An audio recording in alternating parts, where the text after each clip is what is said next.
Hi, Jeff here, SnirtStopper. Today we're going to be installing the bottom seal on a overhead garage door. The challenge is with other garage door sealers, you get these gaps, you get damaged seals, or even if you have new door seals, they don't seal worth a darn. Our SnirtStopper does not wear out from sun, snow, or wind and comes with a 25-year warranty to ensure a tight, long-lasting seal. One of the key steps to do before installing your bottom sealer is we like you to work out the wrinkles. Comes rolled up in a box, so if you take your hand and just work that out nice and tight, and then we will ask you, if possible, to let it sit out in the sun for about an hour. That way, that will also make it softer, easier to install, and helps to get that wrinkle out. What I like to do is take a leveler, you could take a tape measure and a pencil, and then what I'm going to do is going to start and mark off roughly every 6 inches across the door. If you go from top to bottom, you're going to want to line halfway of that thermal tube to the bottom of your door.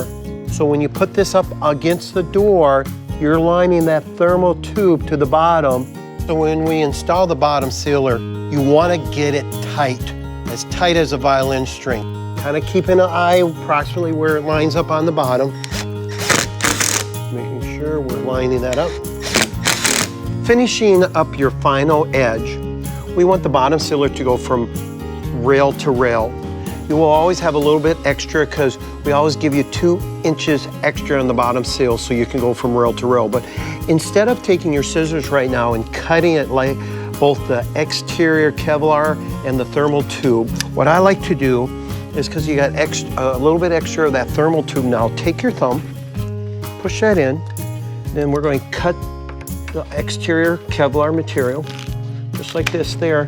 Then that thermal tube sticks out into the rail so you get extra insulation. Then I'm going to trim also up here so it has a nice look, and put this screw in right here. From rail to rail with the bottom sealer of the SnirtStopper, we have going to have a nice tight seal to keep all the Snirt monsters out of your garage.